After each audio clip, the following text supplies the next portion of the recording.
Yorùbá TV 247 ẹ bá wa dá sí i. ìpolówó ọjà tó kájí wọlé. ẹ bá wa dá sí i. ọ̀rọ̀ lórí orílẹ̀-èdè Yorùbá gbogbogbò. ẹ bá wa dá sí i. ẹ̀yin ará mi ẹ súnmọ́ bí ẹ jẹ́ ká jọ pín. ẹ bá wa dá sí i. Yorùbá TV 247 ẹ bá wa pín. ẹ̀yin ènìyàn wa ọpẹ́ o àwọn àmọ̀tẹ́kùn ti ṣe bẹbẹ o àwọn àmọ̀tẹ́kùn ṣe bẹbẹ o ẹni orí yọ ó dilé ni ọpẹ́lọpẹ́ àwọn àmọ̀tẹ́kùn tí wọ́n dóòlà ẹ̀mí arákùnrin yìí òun ló yẹ kó máa pè ní Oríyọmí gidi ni ní ọwọ́ àwọn agbésùmọ̀mí bí wọ́n ṣe jí wọn gbé o ó ní agbègbè tí wọ́n ti jí wọn gbé ibẹ̀ ló ń jẹ́ Sábó Sójà ẹni tẹ́ bá mọ Sábó Sójà ní Ọ̀wọ̀ nípínlẹ̀ Oǹdó arákùnrin tẹ́ ń wò yìí wọ́n ṣáàyà ẹ bá rí pé ó bọ́ aṣọ sílẹ̀ mílíìkì gan wà lọ́wọ́ wọn ń bẹ̀yẹ tí wọ́n sáré lọ rà pàdé wọ́n ṣá wọn ní àyà wọ́n ní wọ́n ṣá àwọn ní ẹ̀yìn àpá yẹn náà lẹ̀ ń wò ní ara wọn yẹn ọpẹ́lọpẹ́ àwọn ẹlẹ́ṣọ́ ààbò àwọn fìjìláńtẹ́ àwọn àmọ̀tẹ́kùn àwọn ni wọ́n lọ dóòlà ẹ̀mí arákùnrin yìí báwo ni ọ̀rọ̀ yẹn dẹ̀ ṣe jẹ́ arákùnrin yìí ṣàlàyé wípé ìgbà tí wọ́n jí àwọn gbé wọ́n jà náà àwọn ń lọ ẹ̀yin tẹ́ ẹ bá mọ àwọn àdúgbò wọ̀nyí wọ́n pe ibẹ̀ ní àwọn ìlú wọ̀nyí ibẹ̀ jẹ́ Ìpele wọ́n ní Ìpele sí Ifọ̀n wọ́n náà wọ́n rìn ní gbogbo inú igbó yẹn ní nǹkan bíi wọ́n ní wákàtí 4 sí 5 làwọn fi rìn nínú igbó yẹn àwọn wá jáde sí Ọ̀wọ̀ wọ́n dárúkọ bí tí wọ́n jáde sí ní Ọ̀wọ̀ ṣùgbọ́n ìgbà tí àwọn agbésùnmọ̀mí gba ẹ̀rọ ìbánisọ̀rọ̀ àwọn pé kí àwọn bá àwọn mọ̀lẹ́bí àwọn sọ̀rọ̀ wọ́n fẹ́ gba owó ránsọ́ọ̀mù ẹni tí arákùnrin wa lọ bá sọ̀rọ̀ ó wá jẹ́ ọ̀kan lára àwọn ẹlẹ́ṣọ́ ààbò àwọn wá yí èdè padà nǹkan tá a fi sọ wáyé pé èdè ó dáa èdè ṣe pàtàkì o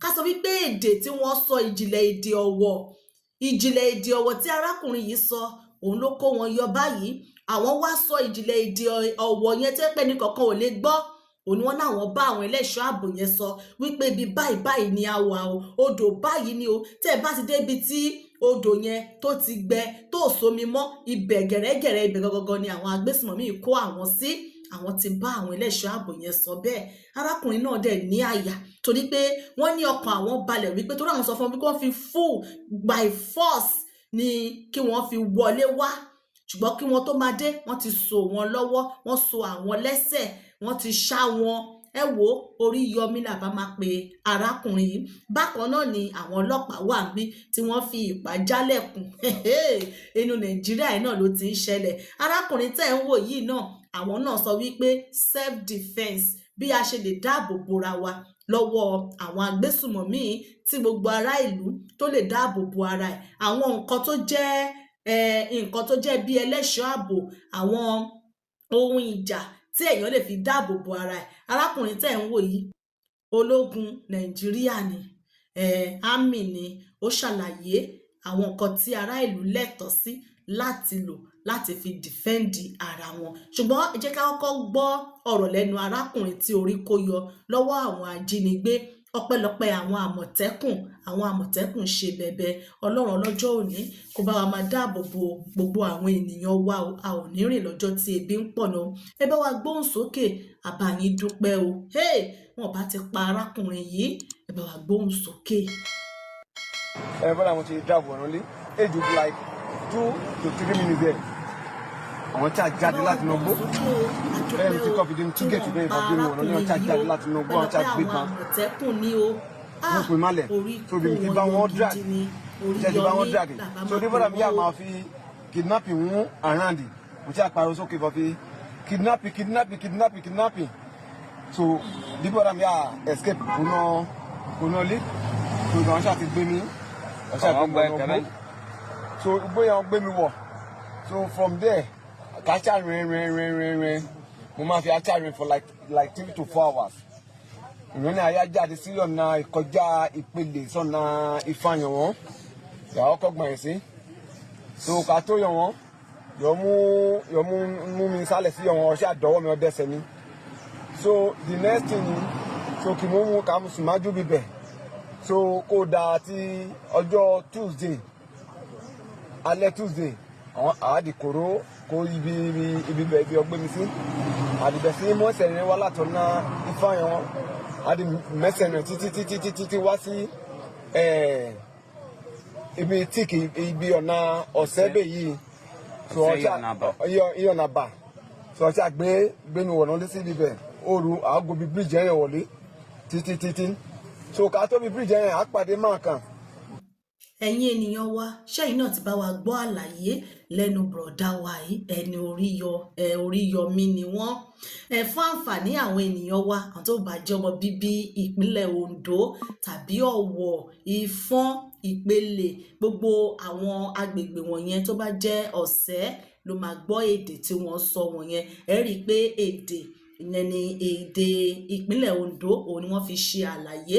Wọ́n nígbà tí wọ́n jí àwọn gbé àwọn ń lọ bí wákàtí mẹ́rin sí 5 nínú igbó. Wọ́n dẹ̀ béèrè àwọn ọ̀rọ̀ tí àwọn Àmọ̀tẹ́kùn ń béèrè ni màá bá wa túmọ̀ díẹ̀ nínú ẹ̀.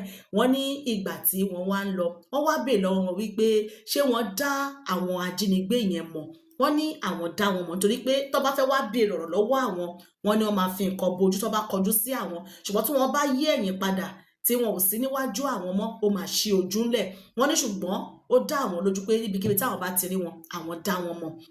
Wọ́n sọ wípé àwọn ajínigbé yẹn jẹ́ kó yé àwọn wípé àwọn ń gbọ́ wípé àwọn èèyàn àwọn wọ́n ti lọ sọ́dọ̀ babaláwo, wọ́n ti lọ ń ṣe oògùn wípé kí àwọn lè tú arákùnrin yìí sílẹ̀. Ó ní irọ́ ni wọ́n pa, wọn ò lè tú wọn sílẹ̀ níbí. Ṣé ẹ máa gbọ́ nǹkan tí Fúlàní ń sọ bẹ́ẹ̀ yẹn wípé àwọn gbọ́ wípé àwọn mọ̀lẹ́bí ẹni táwọn jí gbé o wọ́n ti ń lọ ọ̀dọ̀ babaláwo kí àwọn lè tú wọn sílẹ̀. Ṣé rí i pé wọ́n ti ṣé àrífín ni ká pèlé àrífín ni. Àyè gbà wọ́n nínú ilẹ̀ Yorùbá, wọ́n ń ṣe bó ṣe wù wọ́n. Ẹ wo ìyà, ẹ wo arákùnrin yìí. Wọn ò bá tẹ̀ kọ́kọ́ bá wa gbé arákùnrin lọ sí ilé ìwòsàn. Lóòótọ́ wọ́n ti ra mílíkì sí wọn lọ́wọ́ ṣùgbọ́n ó yẹ kí wọ́n gbé wọn lọ sí ilé ìwòsàn. Ẹ wo gbogbo àlàyé tí wọ́n ṣe. Wọ́n ṣá wọn ní àyà ni wọ́n ti ṣá wọn yẹn. Ọlọ́run yọ arákùnrin yìí o. Wọ́n sọ wípé gbogbo àwọn inú igbó wọ̀nyẹn pátá kò síbi tí àwọn agbésùnmọ̀mí ò sí ní gbogbo Ọ̀sẹ́ local government yẹn, gbogbo Ìfọ̀n, gbogbo ọ̀nà Ìfọ̀n wọ̀nyẹn, ẹ wo àti Ìpele, Ìfọ̀n, gbogbo àwọn tó náà wọ́n fẹsẹ̀ rìn yẹn. Ṣé pé kìí ṣe kan tó rọrùn?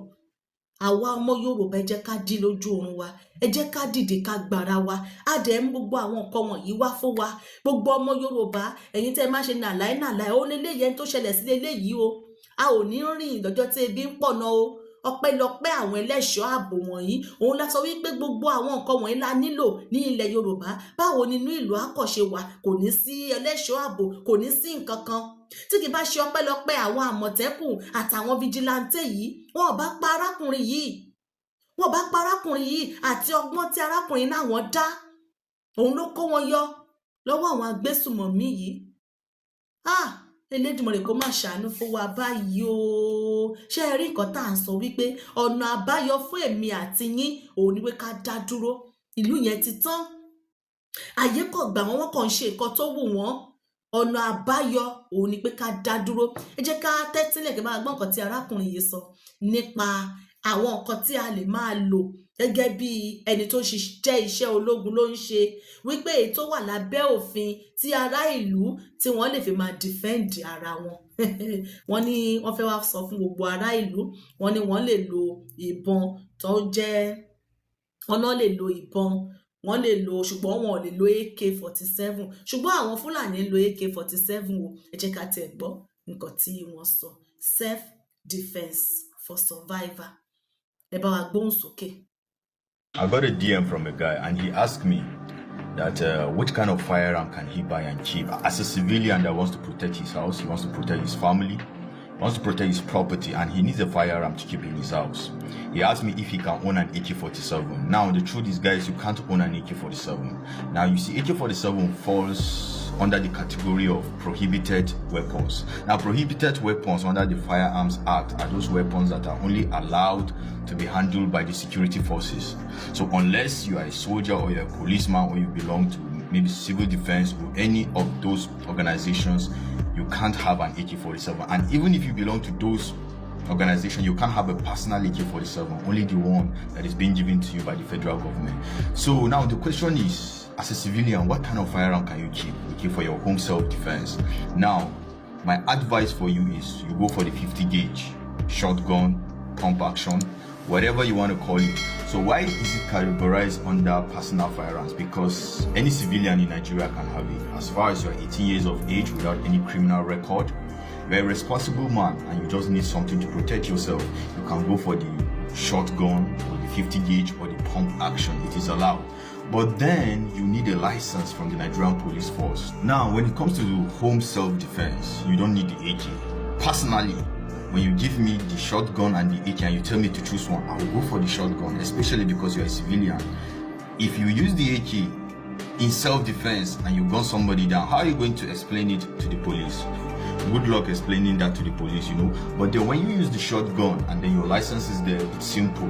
You write a statement and then you are covered under self-defense, okay? So as a civilian, a responsible man, a family man, I would advise you go for the shotgun and don't just buy it and keep it. Get a little training. It goes a long way. Get a little training. That is if you have a license. After owning the pump action, what next? Guys, have it at the back of your mind that you're not James Bond. The pump action is for the protection of your life and the protection of your family and the protection of your property. Okay, now what you're trying to do is you are trying to prolong the fight. When these guys come to attack you, to kidnap you, what you want to do is to engage them so that they cannot get access into your property. Okay, it's simple. Most criminals don't want to stay long. Okay, they are here to hit and run. Okay, so if they know that you are armed, nobody wants to die. Even the criminals, they want to live long to enjoy the proceeds of the crime. Okay, so when you engage them, all you have to do immediately, you call the police, call the VGN, call any security outfit that are close to you. Okay, stay safe out there. Ẹ̀yin ènìyàn wa, ṣé ẹ ti bá wa gbọ́ nǹkan tí arákùnrin ológun yìí tí wọ́n sọ? Ológun ni wọ́n o, sójà ni wọ́n o, ẹ bá wa gbọ́ nǹkan tí wọ́n sọ. Síbẹ̀síbẹ̀ náà ó ti jura wọn lọ. Wọ́n ní ará ìlú lábẹ́ òfin, wọ́n ní ará ìlú ó lè lo ìbọn pélébé. Ṣé bá wa mọ̀, ìbọn pélébé wọ́n ní wọ́n lè lò láti dáàbò bo ara wọn. Wọ́n dárúkọ ẹ̀ lọ. Wọ́n wá ń sọ wípé ṣùgbọ́n ará ìlú ò lè lo AK. Wọ́n ní ará ìlú ò lè lo AK, ṣùgbọ́n Fúlàní ń lo AK o. Wọ́n ní ará ìlú bá dẹ̀ fẹ́ lo ìbọn pélébé yẹn, ó gbọ́dọ̀ ní láńsẹ̀nsì ẹ̀. Wọ́n lọ bá Inspector General of Police, wọ́n gbọ́dọ̀ lọ gba àṣẹ, wọ́n gba láńsẹ̀nsì, wọ́n ṣe ìwé lé lórí bó ṣe máa rí káàkiri ní orílẹ̀-èdè nìyẹn. Ṣùgbọ́n nínú Nàìjíríà, àwọn Fúlàní, ṣebí arákùnrin kan lẹ bá wa rí tí wọ́n ṣáì tí orí kó yọ lọ́wọ́ àwọn ajínigbé. Àwọn Fúlàní tí wọ́n ń jí àwọn èèyàn gbé, ta ló fún wọn ní láńsẹ̀nsì? Ìjọba ló fún wọn ní láńsẹ̀nsì. Ṣé bẹ́ẹ̀ ti rí bẹ́ẹ̀ yẹn? Ṣé rí pé síbẹ̀síbẹ̀ náà pẹ̀lú gbogbo ọ̀rọ̀ tí arákùnrin yìí sọ wípé ará ìlú o, wọ́n lẹ́tọ̀ọ́ sí láti dáàbò bo ara wọn, self defence. Nílé takú lé píọ́píọ́, o ò tẹ̀ nílé takútú, èèyàn nílé ṣe nǹkan kan. Òun ni arákùnrin torí fi sọ̀rọ̀ síta nítorí ètò ààbò tó mẹ́hẹ tó sí wípé àwọn èèyàn tó bá ní owó ará ìlú láti lè dáàbò bo ara wọn, kí wọ́n wá gbogbo ọ̀nà, kí wọ́n gẹ́ẹ̀tì gbogbo nǹkan tó ń sọ yìí láti lè fi dáàbò bo ara wọn. Àwa ọmọ Yorùbá pàápàá jùlọ fún ìjàngbara tá à ń sọ yìí, gbogbo àwọn nǹkan wọ̀nyí náà ẹ rí i pé ó wúlò fún wa. Gbogbo wa pátá wọ́n ní dira o. Fúlàní gan ti ń sọ fẹ́ni tó jí gbé wípé òun mọ̀ wípé àwọn èèyàn ń lọlé babaláwo láti lọ ṣoògùn kó má bàa gba ìtúsílẹ̀ lọ́wọ́ àwọn ìyẹn Fúlàní o. Gẹ́gẹ́ gbogbo ẹ̀ báyìí a gbọ́dọ̀ dira dè wọ́n dáadáa. Gbogbo ẹ̀ lèyàn gbọ́dọ̀ ní báyìí torí àwọn gan wọn ò sinmi. gbogbo ọ̀nà náà ni wọ́n ń wá láti gba ilẹ̀ ní dandan wọ́n ní àgbàrá òjò lòun nílé ń wó onílé ni ò ní gbà fún un. ẹ wo àwọn tí wọ́n ní kó máa ṣọ́ ará ìlú, àwọn ọlọ́pàá lẹ̀ ń wò yẹn o, tìpátìkúùkù mi ò gbọ́rú ẹ̀ rí wípé ọlọ́pàá náà fẹ́ lọ àrẹ́ẹ̀sì wọ́n á dẹ̀ gba sílì wọlé, wọ́n gba sílì wọlé wọ́n dẹ̀ já gbogbo inú ilé yẹn lọ́gànjọ́ òru láìsí àrẹ́ẹ̀sì wárántì. Elédùmarè kó má ṣàánú fún wa, àwọn lẹ̀ ń wò yìí, jẹ́ ká gbójú ayọ̀ sókè kẹ́ bá wa wò wọ́n o.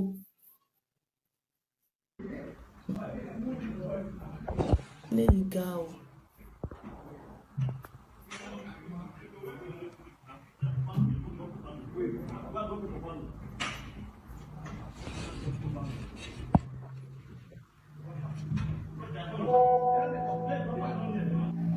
This one and this one. Yes.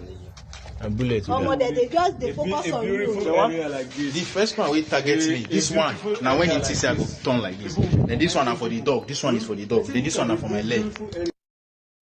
See the hey, good. See my hand. See.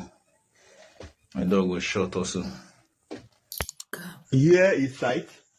FBI lodge, Ida. So you can see this place like open like this. This is what our Nigeria police are doing now. So around midnight, 1 o'clock to 2 o'clock, police people, they came here and opened this place and follow this place and come out inside the house. So I don't know what is wrong with our people now. Nigeria is so corrupted that Nigeria police the door and they wanted to even shoot gun. Before God said that they should not shoot the gun, and despite that, they forced themselves and follow this place and come out inside. Come, let me show you inside. Look at the inside. Look at the inside. Look at what our Nigeria police are doing. You can see it. A person's house in the midnight, 1 to 2 o'clock in the midnight. Police people get mad and come to person's house and vandalize it like this. The back window. This is the back window of the house. Look at it again. They follow this. They follow the back and vandalize it and push it by force. Look at how it is. Our Nigeria police. Look at what they are capable of doing. I think you can see another this one again. Look at how they open this their gather. Look at it. A person's house. Look at how they do. Not only this, only one room. They rob about how many? 4 rooms here, and they carry 8 people from this place to their station. They carry 8 people for this lodge. From this lodge to their station at the midnight 2 o'clock. I think you can see what they are doing inside the house. They carry many things from here that we cannot even know. Look at what our Nigerian police are doing.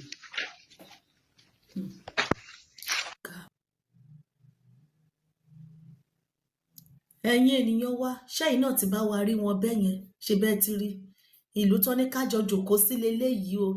Àwọn ẹlẹ́ṣọ́ ààbò lẹ́ ń wò yẹn o. Ṣe ní pé àwọn gan ti di armed robber. Àwọn gan wọ́n ti di ọ̀daràn, wọ́n ti di jàǹdùkú, wọ́n ti di adigunjalè. Òun ló fi fàtọ́ ké gbogbo wọn pátá nínú iṣẹ́ ológun wà bá wọn bẹ̀, nínú iṣẹ́ ọlọ́pàá wà bá wọn bẹ̀, animal in agbádá, animal in uniform ni. Nígbà tó yẹ pé àwọn boko repentant, àwọn ni wọ́n ń kó sínú iṣẹ́ ológun, àwọn ni wọ́n ń kó sínú iṣẹ́ ọlọ́pàá, àwọn ni wọ́n ń kó sínú iṣẹ́ kúkúrú defense, gbogbo uniform, gbogbo iṣẹ́ tó jẹ́ uniform àwọn ni wọ́n ń kó sínú ẹ̀. Báwo ni ètò ààbò ṣe fẹ́ wà nínú ìlú? Báwo ló ṣe fẹ́ wà? Òun la fi sọ wípé àtèmi àti ẹ̀yin gbogbo wa tá à ń jìjà agbára, ẹ jẹ́ ká fọwọ́sowọ́pọ̀ ká bàa lè gbára wa o. Ọ̀rọ̀ tí ológun yẹn àárẹ̀ ètò wúlò náà ń bẹ. Ọ̀kan tó kọ̀ sọ wípé a ò lè lo AK. Ó ní ará ìlú ò lẹ́tọ̀ọ́ sí láti ní pé wọ́n tẹ̀ rí ẹ àbí ó sọ wípé o defend ara ẹ o. Wọ́n wá sọ wípé o lè wá ẹ wá àbáwọn agbésùmọ̀mí wá ẹ wá o wá lọ yìn wọ́n ní AK. Wọ́n ní téèyàn bá dé àgọ́ ọlọ́pàá àbí tí wọ́n wá múyàn onítọ̀hún ló mọ bó ṣe fẹ́ máa ro ara ẹ̀ yọ lọ́wọ́ wọn wípé eléyìí tí ó wà lábẹ́ òfin tó jẹ́ wípé èèyàn lè fi dáàbò bo ara ẹ̀ òun náà ni ìbọn pélébé àti àwọn ilé tó dárúkọ yẹn. Ṣùgbọ́n àwa ẹ jẹ́ ká lo gbogbo nǹkan tá a bá ní láti fi dáàbò bo ara wa. Ìjọba ẹ̀yin náà ti rí gbogbo nǹkan tó ń ṣẹlẹ̀ yìí wípé àwọn agbésùmọ̀mí wọ́n ń lo AK o, wọ́n ti ń ṣó ẹ̀, wọ́n ń gbé sáyà, wọ́n ń gbé sí gbogbo ara, tọ́ta ìbọn, wọ́n fi ń ṣe ṣéènì sápò, wọ́n fi ń ṣe sọ́wọ́, wọ́n mú ẹran èèyàn báyìí wọ́n kó síta gbangba. Ẹ ò sọ̀rọ̀ sí o, ṣùgbọ́n tó yẹ pé ará ìlú kan lẹ wá mú báyìí, ẹ ní kí wọ́n kọ́ lọ fi okùn kọ́ fi wọn ẹ̀wọ̀n fún un. Ṣùgbọ́n àwọn eléyìí ni wọ́n yan fanda bó ṣe wù wọ́n láàrin ìlú. Ẹ̀dẹ̀ wá sọ wípé kájọ jòkó sírú ìlú bẹ́ẹ̀. Àwa ìran Yorùbá a fẹ́ dá dúró o, àwa fẹ́ dá dúró wa ò lè jọ jòkó sínú inú irú ìlú báyìí o tí wọ́n ń pààyàn lójoojúmọ́. Ọpẹ́lọpẹ́ àwọn Àmọ̀tẹ́kùn ti ṣe iṣẹ́, ṣùgbọ́n ó wá kù sọ́wọ́ ẹ̀yin gómìnà, ẹ̀yin olóṣèlú ilẹ̀ Yorùbá, gbogbo owó security vote tí wọ́n kó fún yín ẹ̀ ń ná jẹ ni, ọkọ̀ lẹ fi ń rà. Gbogbo nǹkan tó ràn ìran Yorùbá lọ́wọ́, tó mú ìtẹ̀síwájú wá sínú ìlú òun lẹ fi ń ṣe. Ẹ kó nǹkan ìjà olóró gidi sí wọn lọ́wọ́ tí àwọn náà tí wọ́n á lè fi dúró, tí wọ́n á lè fi dá gánjíá nílẹ̀, kí wọ́n lè fi dáàbò bo ará ìlú. Gbogbo ọmọ Yorùbá àtèmi àti ẹ̀yin ẹ jẹ́ ká jọ gbé o. Ẹni gbégbègbè kọ́ má bà wá gbé sí ẹ̀kúnlé ilé wa o. Wọ́n bá ń gbọ́ gbégbègbè káyà tètè gbé. Wọ́n dẹ̀ ní ẹlẹ́rù báyìí ló kọ́ fẹ́. Tó bá tí ẹwà rẹ̀yàn bá ẹ̀ tí dókè, Ọlọ́run ọlọ́jọ́ òní á sì bá wa, á ràn wá lọ́wọ́. Gbogbo ẹ̀yin olólùfẹ́ wa pátápátá, ẹ̀yin náà ti bá wa rí gbogbo àwọn fídíò tí a lò. Ìlú wo lẹ fẹ́ dé tẹ́ rí irú yẹn ń bẹ̀? Ẹ mọ̀ pé ìlú yẹn ó ti tán. Tẹ́ bá ń gbọ́ pé ó ti tán, kò sí nǹkan kan ń bẹ̀ mọ́. Orílẹ̀-èdè Yorùbá òun nìkan lọ̀nà àbáyọ. Jẹ́ ká fọwọ́sowọ́pọ̀ ká gbára wa. Ọlọ́run á sì ràn wá lọ́wọ́, a ò ní dààmú o. Ẹ̀yin tí ẹ jẹ́ ọmọ ìpínlẹ̀ Ọ̀wọ̀, tẹ́ jẹ́ Oǹdó, ẹ jẹ́ ká rí èròǹgbà yín ní abẹ́ fọ́nrán yìí, torí àwọn èèyàn wa bóyá púpọ̀ àwọn èèyàn wa wọ́n lè má gbọ́ nǹkan tí arákùnrin yìí sọ. Ṣé o pé èdè Ọ̀wọ̀ ni wọ́n sọ yẹn? Ẹ̀yin tẹ́ jẹ́ ọmọ Oǹdó, Ọ̀wọ̀, Àkúrẹ́, ẹ bá wa túmọ̀ àwọn ọ̀rọ̀ tí bùrọ̀dá wa tí orí kó yọ yìí, ẹ bá wa túmọ̀ ẹ̀ sí abẹ́ ọ̀rọ̀ ìwòye. A ò ní dààmú o. Ọlọ́run ọlọ́jọ́ òní á ràn wá lọ́wọ́. Elédùmarè á sì wà pẹ̀lú wa o. Ẹ bá wa pín ètò yìí, ẹ pín lógúnlógún, ẹ pín lọ́gbọ̀lọ́gbọ̀. Orílẹ̀-èdè Yorùbá òun nìkan ni ọ̀nà àbáyọ. Yorùbá TV 247. Ẹ bá wa dá sí. Ìpolówó ọjà tó kájí wọlé. Ẹ bá wa dá sí. Ọ̀rọ̀ lórí orílẹ̀-èdè Yorùbá gbogbogbò. Ẹ bá wa dá sí. Ẹ̀yin ará mi, ẹ súnmọ́ bí ẹ jẹ́ ká jọ pín. Ẹ bá wa dá sí. Yorùbá TV 247. Ẹ bá wa pín.